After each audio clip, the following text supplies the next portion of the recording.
так дружно и весело встретили гостей ребята, отдыхающие в первом заезде лагеря Шифа. В этом году здесь 3 отряда. У каждого из них, как и полагается, свои командиры. Они доложили начальнику лагеря о готовности отрядов. В свою очередь, главнокомандующий в лице начальника отдела образования Гаяза Хасанова принял рапорт и поздравил ребят с наступлением долгожданных каникул. Первый заезд мы открываем, поэтому позвольте сперва от администрации нашего города, от главы администрации Сулейманова Халифановича, позвольте передать вам слова приветствия, пожелать вам удачи и, конечно, хорошего отдыха. Отдых детей, как известно, должен быть еще и полезным. Потому организаторы продумали все до мелочей, чтобы юным отдыхающим не пришлось скучать и унывать. К примеру, одно из нововведений – это внедрение спортивно-туристического направления. Сноровки и лазание по канату детей обучает преподаватель института, покоривший вершины Эльбруса Лидия Шагиахметова. Я физинструктор. Мы здесь раньше проводили обычные занятия по физической культуре. Это веселые старты, различные спортивные развлекательные мероприятия. Но в этом году мы решили немножечко внести в новшество. Это, значит, спортивное туристическое направление. Наши дети одеваются как настоящие туристы в спортивные обвязки и лазят по деревьям. Так как у нас скал нету, мы, значит, выбрали самое крепкое, хорошее дерево, навели там, значит, страховку. Я сама лично страхую для того, чтобы безопасность детей, как говорится, превыше всего. И они у нас лазят. В этом году в загородном лагере Шифа девчонки и мальчишки научатся не только лазанию по деревьям, но и овладеют в совершенстве иностранным языком.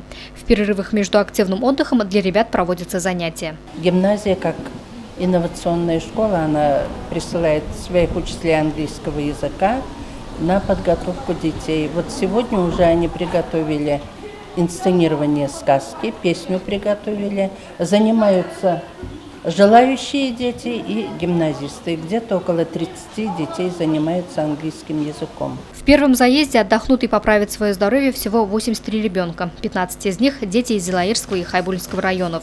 Стоит отметить, что родители оплачивают лишь 10% стоимости путевки, а дети, состоящие на учете в отделе опеки, отдыхают бесплатно. В день открытия первого заезда девчонки и мальчишки подготовили концертную программу. Сказывается работа с детьми вожатых из музыкального отделения педколледжа. Юные отдыхающие хором исполнили песню.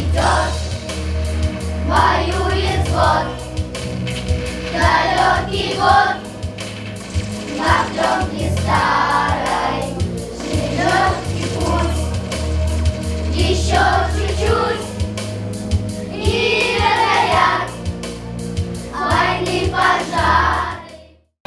Я приехала из Хайбулинского района, село Целиное.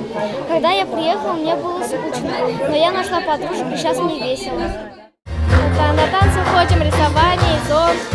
Очень нравится спорт, который дерево лазим.